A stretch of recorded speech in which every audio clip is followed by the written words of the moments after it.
Rosalia Mori, pagpapagod natin. At pagpapagod natin ang ating institusyon, ang Presberto Serrano Elementary School, on the occasion of its 20th Foundation Day. At pagpapagod natin yung mga pamilya ng Serrano. At magandang loob para magandang tayo ng lupa para sa eskwela nito. At ang kinatawa nila ay nandito po. Dito ang ating konsihala Baby Bustamante, Serrano Bustamante, at nandito din ang kanyang puting anak na ngayon ay kagawad ng barangay Don Bosco, si Jackie Serrano Bustamante Mendoza. At meron tayo mga ibang mga bisita na nandito para tayo pasayahin. Nandito po ang ating mga kagawad ng barangay, kagawad Ricky Bedayo, nasa pong pangulo ng lahat ng mga kagawad ng 2nd District ng Parañaque. At kasama niya kayong kagawad ng barangay Don Bosco, Arce Bernardo, Luna, Joe Villar.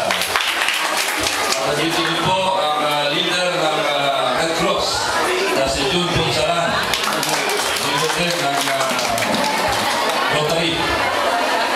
Sa lahat po ng mga magulang, mga teachers na nandito, isa po malaking kasiyahan na naman para sa akin na maging bahagi ng inyong programa. Alam niyo po, itong eskwela nito ay naging malapit para sa akin. At ako'y natutuwa na ngayong umaga nito ay meron tayong pinasinayahan na magagandang mga proyekto. Andun yung spread room. Palapakan po natin yung spread room. Andun yung clinic. Napakagandang clinic para po sa kaligtasan ng ating mga bata at mga teachers na rin. Andun naman sa likuran, andun naman yung napakagandang CR na proyekto para sa kaligtasan ng ating bata, personal hygiene. Yung pong CR, importante. Naalala nyo, yung pong nakaraang sekretaryo ng DepEd, mga 2 years ago, 3 years ago, ay nagpahayag na sa kanyang pag-aaral, kulang na kulang ang mga CR sa mga public school buildings. At mabuti na lamang at ito'y binigyan ng priority dito po sa inyong lugar. Ang inyong lingkod naman, sabi ko nga, madalas ako dito at yung mga kadalasan dyan ay ipagpapasinaya ng mga bagong building. Kanina, nagsalita binubulungan ako ni Konsihala Baby Bustamante. Noong una, naalala niya, ito, open area. At pag mayroong programa, open area. Pero alam nyo, siyempre, dumadami po ang kabataan.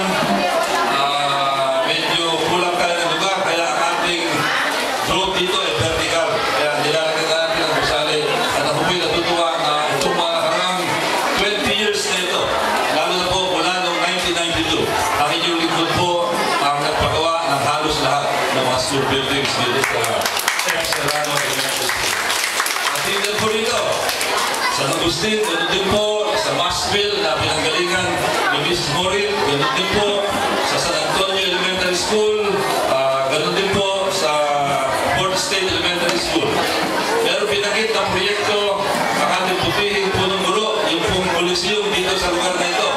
Kanina tinitingnan ko, architecturally and engineering-wise, design-wise, ang masasabi ko very challenging sapagkat yung lugar ay napakahilmot at iguligo pa ang hugis ng lupa. Kaya napakahirap para sa mga engineers, para kasi siyempre meron po mga tinatawag na trusses yan. Ang trusses, kung irregular, hindi mo pwede lumilid, lumalaki yung mga trusses. Medyo mahirapan ng konti. Pero patitignan po natin yan sa public works. Yun namang inyong pader. Yan po, mas madali-daling gawin yung pader. At nakatinya ko na si Congress Mongoles ay makakatulong po dyan. Yung Coliseum kanina, nabanggit yung Coliseum, gusto ko lang po i-report sa inyo na mula po nung sinimula natin ang Coliseum dito po sa 2nd District ng Parañaque. Siguro halos lahat kayo meron malapit na Coliseum dito sa barangay Don Bosco. Natapos na natin ang 50 na mga Coliseum, 50 Coliseum. At dyan sa bilang na yan, ako yung tinutuloy na ng Department of Public Works na nagpagawa ng pinakamaraming covered courts sa buong Pilipinas. At yan po ay achievement ng inyong congressman sa pamamagitan ng inyong inspirasyon. At bukod dyan, ay meron pang 10 na nagawa na, ginagawa na o malapit na matapos. At meron pang 3 na forbidding. Kung di nagkakamali, yung forbidding na yan, natapos na noong isang araw. Kaya meron tayo sinimulan na sa Annex 37, meron tayo sa Science Bill na sisimulan na, at meron doon sa Hawaii Circle na sisimulan rin. Kaya sunod-sunod po dito sa Barangay Don Bosco ang ating dito sa loob ng Annex 35, meron tayong munisyon. Doon sa 1618, meron po, patapos na rin. Doon sa 1618. Bukod po dyan, gusto ko rin iulat sa inyo kasi siyempre, ang pinag-uusapan natin dito, edukasyon. Ako po, nakatayo sa inyo, produkto ng public school. Kung hindi sa public school education, hindi ako nakatayo sa harapan ninyo. Sapagkat yan talaga nakatulong sa akin, ang public school education. Mula grade 1, hanggang sa ako ay makatapos ng kolehiyo, hanggang sa ako ay makatapos ng aking master's program, puro po public school ang aking pinagtapusan. Meron tayong 304 TESDA scholars. Meron tayong 1,340 CHED scholars po. At pagdating naman sa PGH, marami po sa ating mga babayan ang ikinabang dito sa PGH. Meron po tayong 2,851 sa District 2. Wala po ng itong taong ito, 2,851 sa First District. Meron dito po lumalapit at ayaw naman natin silang hitian. Sa First District ay umabot ng 1,258 ang mga nakinabang sa ating PGH program. At kung ating susumahin lahat, yung ating PGH program, para po tayong nagpapatakbo ng ospital sapagat umabot tayo ng mga 21,000 na po ang mga pasyente na ating natulungan sa ating PGH program. Sa palibing naman, meron po tayong palibing din. Ayaw ko banggitin ito, pero alam niyo, parang ang buhay, parang awit. Mayroong simula at mayroong katapusan. At kung sakaling may katapusan at kayo at indigent, hindi niyo po kaya yung papapalibing at kayo qualified under the DSWD evaluation. Bibigyan po kayo ng libreng palibing at yan ay ginagawa lamang dito po sa 2nd District ng Parañaque. Walang pili po yan. Basta po yung qualified. And so far, mula po ng ating sinimulan ito ay 884 na ang nakinabang dito mula ng ating sinimulan 884 po ito ng mga beneficiaries. At itong taon ito, mula nung nagsimula itong aking term, mula nung July 2010, at mula na sinimulan natin ito, 2,165 na ang nakinabang dito sa ating libreng palibing. At pagdating naman sa eskwelahan, gusto ko rin pong iulat sa inyo na mula nung ako'y bumalik noong 2004 bilang congressman, hindi po natin sinama yung unang 3 terms ko. Mula nung bumalik noong 2004, nakapagawa na tayo ng 32 na school buildings. Kaya hanggang ngayon, ako pa rin tutuloy na nagpagawa ng pinakamarang school buildings sa kasaysayan po ng Parañaque. Sa Cali naman, kayo saksi rin dito, yung France, isa ko halimbawa natin, sa Cali, nagpapagawa-pasimento tayo ng 42 na Cali, 42 na Cali po.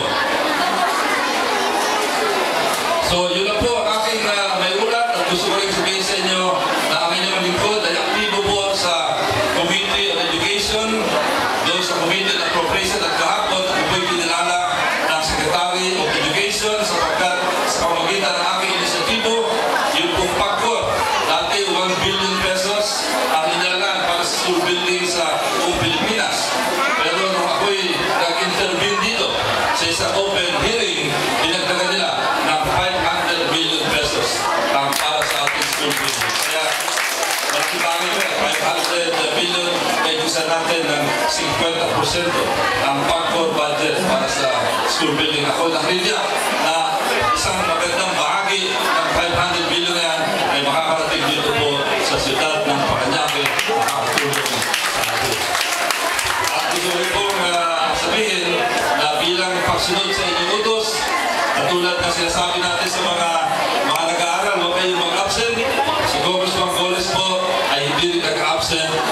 eleksyon ng Kamara de Representantes. Mula po na po yung naging congressman noong 1992. Matatapos na ang 6 na termino, ni minsan wala pa pong absent si Congressman Goles. Isang tao na lang po na aktibong congressman ang meron ganyang classic record at yan ang inyong congressman dito po sa Pangasinan. Bilang pagsunod po sa education. Pero siyempre, baka naman sabihin nyo, president ka, anong ginagawa mo nun? Gusto ko rin sabihin na meron po tayo ginagawa doon. Katunayan, ang presidente po nag-identify ng 23 ng mga tinatawag ng priority legislative measures. Nireview niya ang lahat ng mga bills, pagkalang batas na pinail ng mga senador, 24 yan, at mga congressmen, 280. Pumili siya ng 23. Isipin niyo, 23 ang pinili niya. Ibig sabihin, maraming mga senador, maraming congressmen ang may trabaho na hindi mapipili. Pero maswerte ka kung merong isa na panukalang batas mo na mapipili. At pinagbabalang ko pong i-report sa inyo na sa 23 na kanyang pinili, 3 po ay panukalang batas ng inyong congressman. Dito po sa Second District ng Pangasinan. Number 1, yung pong pagpapalakas ng ating Witness Protection Program. Number 2, yung ating pagpapalakas ng anti-money laundering. Yung pong mga drug lords, mga racketeers na nagtatago ng pera. At yung pangatlo ay yung ating pagpapalakas po, yung ating Maritime Zones Bill para ma-define natin yung ating exclusive economic zone. Yung pong pinag-aawayan ngayon na SPRATNIS, yan po, napakalaga dyan. Sapagkat makibagay po sa ating soberanya yung bagay. At kahapon naman, ako'y natutuwa din si Executive Secretary Paquito Ochoa ay kinilala na sa kanya po, hindi sila mag-object doon sa isa pang panukalang batas ko. Yan po yung panukalang batas na tatatag ng Department of Information and Communications Technology. Kaya kung yan ay matupad, magiging 4 na ang panukalang batas na maaaring gawing priority measure ng inyong. So muli po, ako'y bumabati sa inyo. Congratulations po sa inyo. At maraming salamat at ginawa niyo kung bahagi ng inyong napakagandang programa. Pasensya na po, ako'y mamadali. Meron pa isang daycare program, mass outtaking din doon po sa kabilang ibayo, sa kabilang dulo ng ating siyudad, doon sa Barangay BM sa may Aratilis po. Maraming salamat po. Piliin ko po ang lahat ng mga officers from grade 1 up to grade 6. Homeroom PTA, sasabayan niyo po si Congressman para sa mass induction. So, lahat po ng officers ng grade 1 up to grade 6, homeroom. Yung mga advisor din po, yung mga teachers, please, kayo po ay sasabay kay Congressman, siya po ang ating inducting officer. Maraming salamat po. Pwede mo bang pakiusapan yung ating mga itong leader dito na tumayo sa aking likuran at yun para maging saksi dito sa outtaking ng ating mga opisyal ng Home Parent Teachers Association mula sa grade 1 hanggang sa grade 6. Mangyari pong itaas ang inyong kanang kamay at sumunod sa akin yung mga ibang magulang na hindi kasama. Mangyari tumayo po lahat para magbigay galang tayo dito sa isang mahalagang ritual na ito. Mangyari po sumunod sa akin ay yung pangalan of F. Serrano Senior Elementary School Home Parent Teachers Association, having been elected to the position of, do hereby solemnly swear that I will faithfully discharge to the best of my ability the duties of my present position, that I have read and clearly understood, and I will abide by the guidelines governing the HPTA and such issuances by the Department of Education, that I will obey all legal orders promulgated by duly constituted authorities, and that I impose this obligation upon myself voluntarily, without mental reservation or purpose of evasion. So help me God. Congratulations po sa inyo lahat. Mabuhay po kayo lahat.